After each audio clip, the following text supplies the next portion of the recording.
Sickness and injury can take many forms.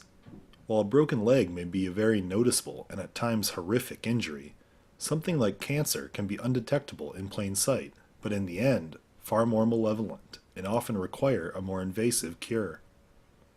The human body is not the only place where unseen illness can have devastating effects.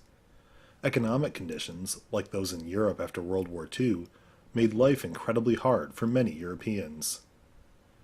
After all, most people have seen photos and know well what the devastation of post-World War II Europe was like. Bomb craters dotted farmers' fields, roads were torn to pieces by tanks, trucks, and thousands of marching soldiers, and the skylines of entire cities and villages were leveled by fierce fighting. However, what is less known and harder to photograph was the equally egregious economic devastation experienced by the countries ravaged by World War II. Many European countries had spent vast sums of money fighting the war, and their gold reserves were hopelessly depleted. Most countries had also taken out large loans, mainly from the United States, in order to help pay for the war effort, leaving most of these countries owing a massive financial debt to the Americans. For example, Great Britain had been the world's largest creditor prior to the war, and in only 6 years became its largest debtor. In order to pay off these debts, many countries resorted to simply printing more money, which caused inflation to skyrocket. In a short period of time, many European currencies, like the French franc, became virtually worthless. In the United States and other countries that had been less immediately affected by the war, the debate concerning what to do about the European economy raged. After all, the United States was not exactly flush with cash. Though it was far better off than Europe, it too had spent large sums of money fighting a two-front war, and it was barely a decade removed from the worst years of the Great Depression. Furthermore, the United States had its own domestic issues. For example, millions of U.S. soldiers returning home needed jobs and/or housing. The full unemployment levels experienced during the war were unsustainable. Many worried about the economic effects this shock to the employment market would have on the precarious U.S. economy and warned that any aid to Europe might destabilize the U.S. market, claiming that European-based solutions should be found for European problems.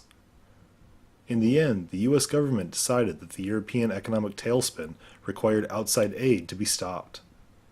This aid came from the United States in the form of the Marshall Plan. Named after its creator, Secretary of State George Marshall, the Marshall Plan created a framework to reinvigorate the European and world economy through giving monetary aid to the war-ravaged countries of World War II.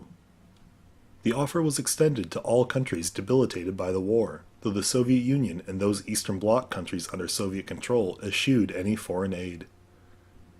According to the plan, the United States and several other countries less economically depleted by the war combined to give gold and currency, in most cases US dollars, to European countries so they could pay for basic government services and service their debt.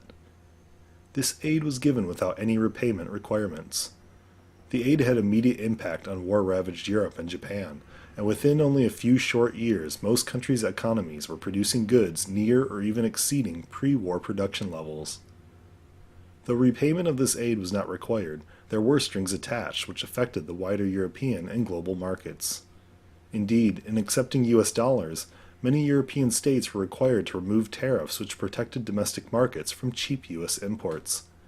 The United States further urged countries to make trade agreements with multiple countries rather than bilateral agreements so that the full force of problems with one country's economy or goods would not be felt solely and entirely by that country's trade partner. This diversity of trade was encouraged with both the US and within Europe. In addition, those who warned of aid adversely affecting the US were partially correct. The increase in US dollars circulating worldwide caused a moderate amount of inflation in the United States, though the increased circulation had far greater positive effects on the global market. With more hard cash in their pockets, countries were able to increase production levels and make the multilateral trade deals the US encouraged. Indeed, some of this cash given in aid came back to the US economy through trade deals with European economies. The Marshall Plan also won political points for the United States in its growing Cold War with the Soviet Union. Through giving economic aid and fostering the growth of capitalism in Europe, the United States created a capitalist bulwark against the growing spread of communism. The Marshall Plan had two purposes, one economic and one political. Economically, Secretary of State George Marshall realized the United States needed strong trade partners, especially in Europe, if wartime production levels and its full employment were to be a step on the way to full recovery from the Great Depression and not just merely a successful interlude. The aid not only created these trading partners, but helped the devastated European economies get back on their feet far quicker than if they had been left to figure it out for themselves. Furthermore, the Marshall Plan and Truman Doctrine helped foster the spread of capitalism and insulate the United States' European allies from the spread of communism.